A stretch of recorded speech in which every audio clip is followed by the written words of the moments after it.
ku doon laajte faali ngooy yegsi na dëgg la képp kuñ fi doon jiiñ borom jaaro bi nekke doonoo ko dañ la doon naax ponkal maa ngi kookan la sëriñ Moodu borom jaaro bu baax bi bu efficace bi jaaro bi nga xam ni boo ko takkee sa wërsëg yépp ay ubbeeku ñàkk tàggoog ak yow ba faw maa la ko wax sëriñ Moodu borom jaaro bu baax bi Sénégal xam nañ ko de waaye diaspora bi moom rek la ñuy waxtaanee maa la ko wax ki rasulilaay sëriñ Moodu borom jaaro bu baax bi listixaar ak seet moo ci toog day tàmbar say mbir te lépp lum la wax jàppal bayre bu kenn dut naa table mag ñi xam nañ ko ndax moom rek la ñuy jëflanteel ak bayre boo munti xalaat mu ngeek moom ay nomba kéemaan nomba yoo xam ni kaaraange moo ci gaaw ay nomba yoo xam ni boo ko takkee sa ndigg lépp lu la nar a dal sa yaram da koy sentir assurance la lii di nopp bokk na si ay mëninam képp koo bëgg ba yaakaar ni mënoo see jot bul hésiter seet si ko gaaw yow mi bëgg a tukki wala nga nekk Europe bëgg a ñibbis wala nga am jafe-jafe kayit say mbir dëgër lool ba jaaxal la seet sil gaaw Serigne Modou borom jaaro bi mu assuré la ko faiblesse sexuelle hémorroïde bu nëbbu ak bu làkku nit ki amee la bor bañ la kaa fay moo ci gaaw Serigne Modou borom jaaro bu baax bi fekk ko gaaw Dakar Kër Massar robinet Malika Montagne Touba Daaru Marnaan ancien garage Dakar bi Kaolack terrain Boustan wala nga woote ci 76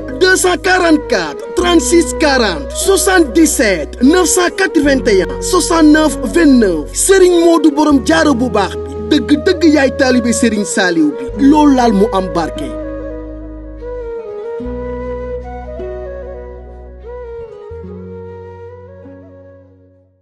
dama bëgg tey ñu waxtaan si combat royal bi Modou Lo ak Siteu bi.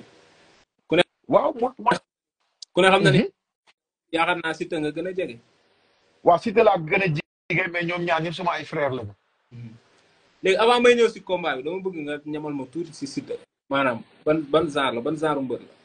waaw Siteu moom defe naa genre mbër bi mu doon mooy man dama jàpp ne Siteu mbër kaamil la loolu laa jàpp parce que Siteu li ñu doon wax si Modou Lo rek loolu la ñuy wax si moom bi muy door a dugg si làmb ji que du dem fenn comédien la ndax bu doon wax gars yi dañuy reetaan quoi da leen daan daaneel si waaye gars yi comédien lañ ko jàppaloon bi muy door a dugg am na ñoo xamante ni sax dañ ñëwoon yaawu jaal numéro 2 bi muy door a dugg ndax bind bi ko yàlla bindoon.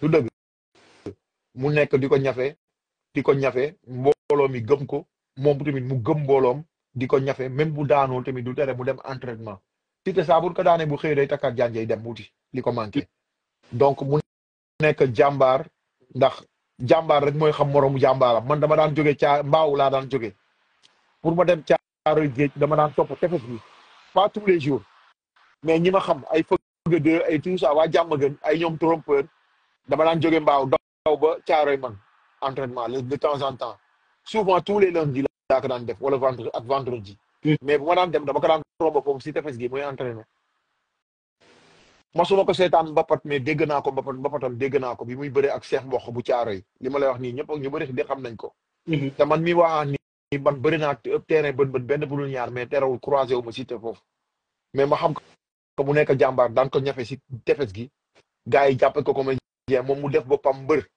te li mu di gëmoon def boppam mbër tey loolu moo ko indi fii mu àgg nii mu nekk jàmbaar et puis qualité yi ñu wax si mbër yëpp daf ko am Siteu jot na gudd na te tuutiwul quoi néewul doole man jàpp naa ne kon li ñuy wër si mbër yëpp mu ngi ci Siteu quoi. mais mosoo partagé moom ay moment comme yoo xamante ne yéen ñaar partagé ngeen ko wala dara. si partagé nañ ay moment yàlla mi tiim xam na ne partagé nañ ay moment maag Siteu am na si yoo xamante ni mën naa ko wax am na si yoo xamante ni mënuma ko wax waaw dem naa këram toog fa waxtaan moom it daf ma woo na ma fi téléphone boobu sax maa ngi fii donc parce que ay frère am ñoom nees ak ñoom fëgala ñoom sentel ñoom Baye Ndiaye Tidiane Faye ñooñu samay xarit lañu quoi père Max Mbargane mi ko yor moo ma yoroon du dëgg kon ay relation yi bien rek la ñu am man nag gëj naa ko dégg depuis combat ak Zarko ci laa gëj a déggante ak moom téléphone quoi te gëj naa ko gis aussi yàgg na wax dëgg yàlla. lan nga xam si moom si ay qualité bëre wala qualité yoo xam ne yu positif la si mbër. Siteu day songu mën naa xaar Siteu day songu day xaar la preuve am na si ñoo xam ne ni Siteu da leen songu daan leen je me rappelle bi muy bëreeg Mbaye 20 ans daf ko songu daan ko bëri na fi ak benn mbër boo xam ne dama fàtte turam mais daf ko xar Siteu daf ko xar jëppal la ko def daa di koy daan mais tout récemment rek gis nañ ne Papa Sow daf ko fi songo bu busulu ko donc Siteu mën na attaquer comme mën na défendre man loolu laa jàpp quoi léegi nag xaw ma nag bëre dóor bi mokk na wala déet parce que nag Siteu bëriwul mbapat quoi bëre dóor lay def te ki muy bëreel dafa nekk bëre dóor lay def Modou Lo waaw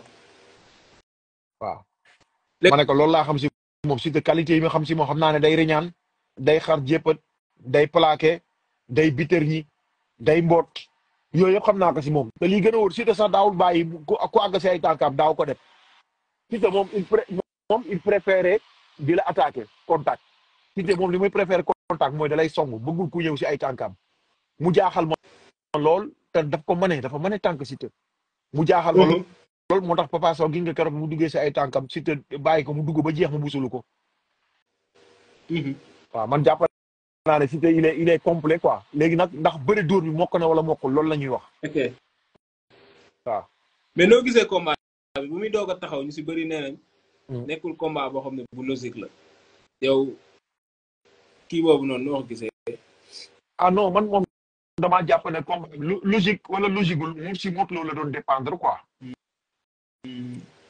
logique na wala logiqueul si Modou Lo la doon dépendre parce que Modou Lo tey moom la yàlla dogal mooy roi des arènes tey moom la yàlla dogal ne moom mën na tànn ay adversaire am Modou Lo bu ko promoteur bëggul sax moom si boppam toll na foo xamante ni mën na tëgg combat am Modou Lo loolu la yàlla dogal donc Modou moom moo yor caabi ji ku ko neex mu tijjil la loolu laa jàpp te jaadu na Modou Lo bi muy may Ama Baldé chance boobu Ama Baldé c'est vrai que parcours yi bokkul mook Siteu mais Ama Baldé Papa Sow la daan Modou Lo may ko chance du dëgg te Siteu Papa Sow la mujjee daan donte bi mu demee si Lac de Guiers dafa am défaite ak ni mu ko amee donc jaadu na Modou ne na tijji na may Siteu chance parce que nag si kaw VIP dañoo manqué te gars yi comme combat jànq lañ bëgg man jàpp naa ne combat bi combat bu jaadu la jaadu la man jàpp naa ne combat bu jaadu la parce que Modou Lo nag moo ko may chance ok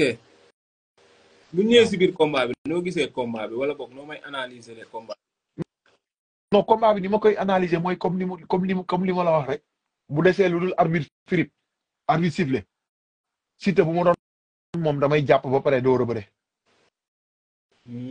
Siteu bu ma doon moom damay jàpp ba pare door a bëre ak Modou Lo parce que te bu ma doon Siteu tamit bu ma koy bëreloo damay koy bëreloo si kaw gi bañ ko bëreloo si suuf ok waaw parce que masuma gis Siteu mu paqueté même entraînement masuma gis Siteu mu paqueté mbër bu fekkoon ne mbër muy paqueté la d'accord naa mu dem mu bëreeg Modou Lo paquetage mais comme masuma ko gis mu paqueté wóoruma ndax mën na ko wala mënu ko li ma koy conseillé si combat bi mooy moo jéem a bëreeg Modou Lo si kaw mooy avantage am Modou Lo bu ma ko doon andi li ma koy bëreloo mooy ma jéem a sañaxal Siteu sañaxal ko dugg génn parce que Modou il est flexible Modou il est rapide gaaw na ni muy jóge noonu lay wàccee waaw pour mu juumloo Siteu comme Siteu njuul la pour mu juumloo ko Siteu te quatre appuis day yomb day yomb lool bu ma doon andi Modou Lo loolu laa koy bëreloo quoi ndax xeex waaw changé na Siteu si combat bi bu baax a baax Siteu bu xeexul combat bi du ko gagné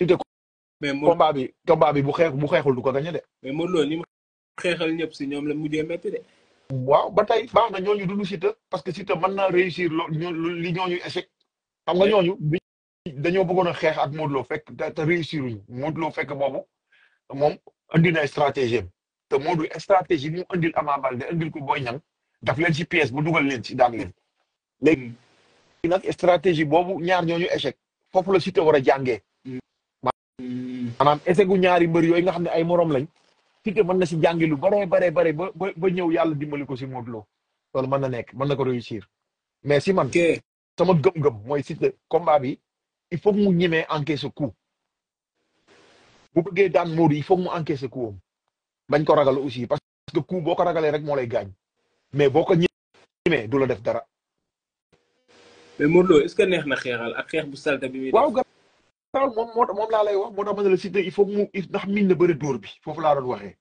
parce que Modou il fait partie des lutteurs yi nga xamante ni dañuy bëri di xeex. maanaam bëri dóor lay def Modou bëri dóor lay def. moom boxul de Modou Lo boxul boo seetaanee combat ak Boy Niang nga gis ne Boy Niang box bi daf ko teg ci yoon. sauf que du woon combat box combat bëri dóor la woon. Modou Lo loolu la gagné Boy Niang dafa bëri dóor Boy Niang da doon box. léegi nag Siteu pour mu xeex ak Modou Lo mën na nekk lu mën a nekk la mais il faut mu ñemee encaisser coup Modou Lo jafewul xeexal de déedéet man d'accord ma ne dafa jafe xeexal de barki yonent bi. barki alxuraanu karim ba ma nekkoon ci làmb ji ba léegi di bëre Modou Lo bu may bëreeg moom damay xeex ak moom barki alxuraanu karim. non mais garde normal la ñuy teg. bagaar yóbbu ardo de. waaw non garaawul ba tey mën na nekk xam nga booy bëre moom bul bañ bul ragal. pour ragal ku la yóbbu ardo boo ko ragalee mën la gaañ da lay daaneel. léegi Modou Lo naka la ñu war a xeexee ak moom. te Siteu buy xeex ak Modou Lo aussi bu mu jomm génn saako yi. bu mu jomm génn saako yi maa jël coup Modou Lo damay amul problème bàyyi ma gérer combat bi déedéet. saa bu jëlee coup bu waree bu laajee mu génn saako yi na génn saako yi dellu si waat daf koy dimbali. non Siteu mën na xeex ak Modou Lo xeex bu jaar yoon mën na tooñ Modou Lo jóg mu jàpp ko te Siteu saa bu jàppee Modou Lo pour Modou Lo jàpp du yomb Siteu moo gën a jàpp. kon yow da nga jàpp ni ñoom ñaar bu ñu contacté Siteu am na si ay sens. billahi wallahi Siteu am na sens si xeex bi am na sens si bëre bi man loolu laa jàpp donte Modou Lo mooy favori. Modou Lo mooy comme niñ koy waxee rek mooy neex a faral dimanche. bi muy dugg Modou Lo indi mais xarañ gi da koo dab ndax lu mu wone la danga ma laaj sama diggante ak Modou Lo Siteu sànq te laajoo ma sama diggante ak Modou Lo. pour man xamoo ko. non bu baax. Modou Lo dama tegle ñetti combat yoo xamante ni man ak moom ñooy dendee cumbukaay mooy claf 2008 bi. waaw boobu Modou Lo moo ngi bokk puulu moom la ak Paul Maurice Tafa Boy Bambara ak Papa Sow du dëgg ñooñu la bokkal puul saa buy bëri ji man damay bëri ji daan Modou Lo bëri ji daan waaw. noonu la demee man boobu laa ko commencé bàyyi xel yàlla dogal aussi 2013 ma yóbbu tubaab yi Sénégal def benn kii lañ doon def échange culturel ñu ngi ko doon defee terrain ACAPES bu parcelle bu ma juumul. dama koñ la en compagnie de Khadim Gadiaga ak Père Boy Kéré ñu jàppale ma si aussi organisation bi affaire bu jaar yoon boobu Boy Kéré moo noon président des lutteurs en activité Khadim Gadiaga secrétaire général. Modou Lo ñëwoon na moo ñëwoon jëmbal bés bi. lan nga xam. non loolu laa xam si moom maanaam Modou Lo fulla ak fayda xam ne fu mu àgg tey jii daf ko mérité ndax liggéeyam moo ko may Modou mën naa bëre mën naa xeex te fonk na li muy def c'est-à-dire Modou am combat ak ñàkk combat yëpp daf ciy nekk moom kay doon naka nañ dem da nga ko ciy fekk te moytul ma genre yooyu quoi te lii dal Siteu rek moo daloon Modou Lo bi muy door a dugg dañ ne taay bi da koy handicapé doo àgg. mu ne leen tey ma dindi loolu yëpp teg ko fële. waaw ba léegi nii record am ba léegi nii kenn baataragu ko defe naa moom moo fi nekk mu mujj am 14 combats 14 victoires. moo ko ba léegi record am kenn baataragu ko. ma jàpp ne qualité yi ma xam si moom mooy mën naa bëre parce que bi muy daan Issa Pouye maa yóbbu Issa Pouye. de 2 ans avant le sunu entraîneur Père Alla Gueye yàlla na ko yàlla yërëm. ñuy entraîné ba mu yàgg mu ñëw si Issa Pouye mu ne Issa bu yeboo nga waaj loo man Modou Lo mi ma gis sa kaw la jëm Issa Pouye ne ko waaye Allah Père Alla bàyyi li ngay def waaye bàyyi noonu kii dafa mën a yëg sama kaw. kii di booy man dina fekk ma àgg bu yàgg mais ñaari at lañ ci teg combat Issa Pouye ak Modou Lo taxaw. Modou Lo ñëw boobu Issa Pouye kenn ñëwee ko mu ñëw dugg si garde Issa Pouye affronté ko agressé ko daan ko.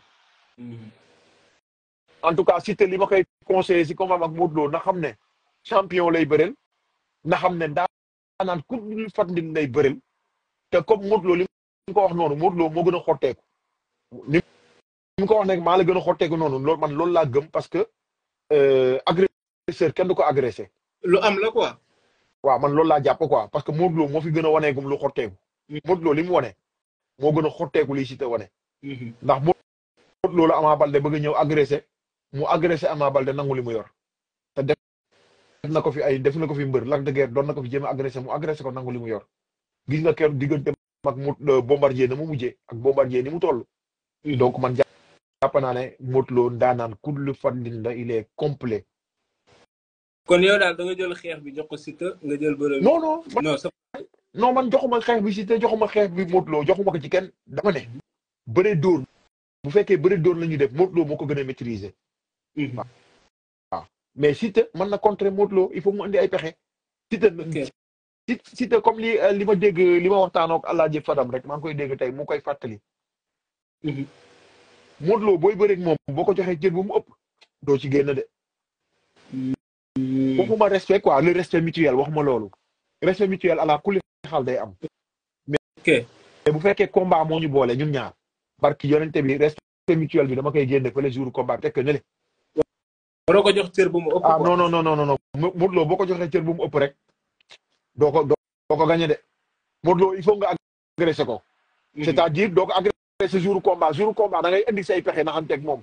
mais face to face yii nii nga bàyyi Modou Lo mu nekk à l'aise di la Philippe Plam ak yooyu di la jéem a crochet ak yooyu. non du ma la bàyyi nga nekk à l'aise il faut que ma tàngal ba mu tàng jër. mais taayu Siteu est-ce que mën na handicapé Modou Lo si combat bi. non loolu du ci dara. loolu du ci dara parce que Siteu li mu sutee Boy Niang bariwul. c'est que moo ko sut. Siteu bu fekkee sut na Lac de Guiers tamit li mu ko sutee bariwul. dañuy wax rek te Modou Lo dafa am chance dafa aay si kuy teg pied droit te Siteu pied droit lay teg. loolu moo tax Siteu il faut que mu jël ay matukaayam bu baax a baax xam ne ki muy bëree gauche lay teg te moom Siteu droite lay génnee te Modou dafa aay si kuy teg tànk droite. waaw donc Siteu man li ma koy conseillé mooy comme garde normal la il faut mu jéem a cokkaas Modou Lo quoi il faut mu xeex ak moom bu ko bëggee daan il faut mu xeex ak moom. il faut mu dëggal boppam xeex quoi. waaw non il faut mu dëggal boppam te bu génn saako yi laajee génn saako yi na génn saako yi quoi. na génn saako yi may Modou Lo confiance amul problème mais naa jéem a gérer suma làmb li ma amateur yi li ñuy xaar ci man naa ñëw dëggal ko gérer ko ba mu mat c'est-à-dire délivrer un combat pas ñëw def ay jéem a samp niil ak yooyu noonu li may dégg si gars yi noonu man xam naa ne sax loolu nekkul si Siteu ndax Siteu combat ak Lac de Guiers moo si doon jël ay risques moo neexal combat bi combat ak Lac de Guiers moo jël ay risques moo songu Lac de Guiers moo jéem a ëñ moo jéem a faxat yooyu yëpp jëm na ko def. yaakaar nga combat bi yàgg jël temps. non combat bi bu fekkee ne bëri nañ ñoom ñaar góoma combat bi jël temps quoi góoma ko de. waaw parce que xam naa ne Modou Lo day tegal ay pexe Siteu te Siteu mën na tomber si piège u Modou Lo. Siteu bu tombewul si piège u Modou Lo combat bi mën naa yàgg mais bu fekkee daf si tombe nag combat bu gaaw la ñuy seetaan. loolu laa jàpp quoi. yow mbër nga woon. bu baax préparateur mystique mbër mu lay indi chaque jour làmb ñëw mu manqué est-ce que dina jouer ci mbër mi. non du jouer ci mbër mi de non loolu du ci dara parce que bul fàtte ne aussi mbër mi daan na bëri ji te daaw ko gis. comprendre nga fi may waxee. waaw xam nga bu fekkee ne way jur la bokkul. quoi ak wayjur xam nga nit ki moom mën nga doon bëre comme par exemple je prends le cas de Balla Gaye wala Sa Thiès wala man même à ma propre personne. parce que man sama papa bi mu génnee àddina toog naa def naa benn année blanche. ndax xamoon naa ne année boobu noonu bu ma bëree jee rek day feeñ. def naa benn année blanche. mais terewul année blanche boobu bi mu jàllee ndax nañ sama combat taxawoon na. ma ne leen nañ bàyyi noonu mu jàll quoi boobu bu ma juumul Ndeye Ndiaye Tyson moo ko tëggoon. mais année ba ci topp la ma Ndeye Ndiaye Tyson tëggalaat maag Zal bu Gunaas ba bëri ji xam nga à l'absence de mon père terewul bi ma demee yàlla daf ma may ndam. xam nga loolu day am quoi mais compagnon yi rek koo xam ne da lay sotti gàllaaj bu Papis ñëwul tamit Sa Touba moo ngi fa. c'est vrai que tolluwaay du benn parce que Modou Lo digganteem ak Papis moo gën a fees digganteem ak Sa Touba. waaye man jàpp naa ne daal loolu du ci dara quoi jàpp naa ne loolu du ci dara parce que Modou nag il a un mental de fer. Modou mentalement il est bon. mais est-ce que tamit est-ce que am na ñoo xam ne place bu ñuy occuper pour remplacer leen du yomb de. waaw mais je prends l'exemple de Siteu le cas de Siteu récemment Siteu bëri ji na te Mama Lamine ñëwul te gis ngeen Siteu bi ak Mama Lamine ni ñu meloon. est-ce que Siteu gérewul combat si. géré na ko loolu du ci dara mënta yàqal dara Modou Lo bu fekkee ne yàlla daal moo fi ne bu fekkee ne Modou dafa war a daan day daan bu fekkee dafa war a daanu day daanu kenn mënu ci dara ala mais kulli xaal est-ce que jiglaay amul si mbër njiglaay nga xam ne koo xam da ngay ànd ak moom mu jig la. waaw porte bonheur la mais kan moo leen wax ne àndatuñu ñoom ñaar ah rumeur yi rek gars yi rumeur yi. ah mais loolu la xëy na moom dafa jël ay distance am rek ci combat mais terewul mu ngi ci combat bi de moytu leen gars yi tegal leen piège de man na nekk stratégie de. mais bu si nekkoon peut-être dina ñëw si open press yeeg si kii safurla signature. waaw en tout cas am na ñaari face to face yu jàll te ñëwul. xam naa stratégie la xam naa lu mu waxtaan ak Modou man daal en tout cas jàpp naa ne Papis du def lu Modou Lo yëgul Modou Lo du def lu Papis yëgul man loolu laa jàpp. parce que mënuma concevoir Modou nitu kaddu la te wax na fi digganteem ak Papis ay yoon Papis nitu kaddu la dégg naa ko mu wax digganteem ak Modou Lo ay yoon. waaw man jàpp naa ne ñoom ñaar réeroo ñu quoi ñu ngi déggante ak lu mënti xew ñu ngi déggante man loolu laa jàpp. waaw Papis nag am na droit su te nekk xaritam xëy na il se sent gêné mu nekk di si ginnaaw Modou Lo pendant que Modou Lo mu ngi affronté si xëy na loolu rek moo tax xëy na loolu mën na nekk aussi mais man jàpp naa ne loolu warut a yàq dara si digganteem ak Modou Lo quoi. mais su nekkee loolu la tey jii est-ce que loolu du yàq diggante bi. non góob moo ko de. ah góob ko xanaa seytaane nag waxul dëgg quoi waaye mais yàq na xel mais man gëm naa ne loolu ndaw na quoi affaire de combat yi affaire de àddina yi ak Modou li muy woote si moom Modou yaa oustaz gi muy woote affaire de àddina yi ci man warut a yàq relation ak Papis quoi. kon yow daal sans Papis amul impact si combat bi. ah man de jàpp naa ne amul benn impact man jàpp naa ne amul benn impact. mais man si ñi gëm ne Siteu mën na daan Modou Lo si laa bokk.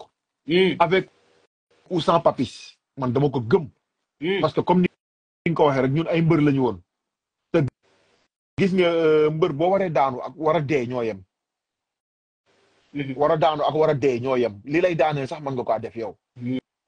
li lay daane gi nga Boy Niang moom Modou Lo war a daanu moo ko jàpp war a daanu moo ñëw c'est vrai que Modou Lo bëri na xeex na mais Boy Niang la mu préparé bëréew andiw ko.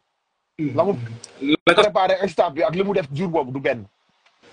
loolu nag mbir yàlla suñu borom la. ok waaw mbir yàlla suñu borom la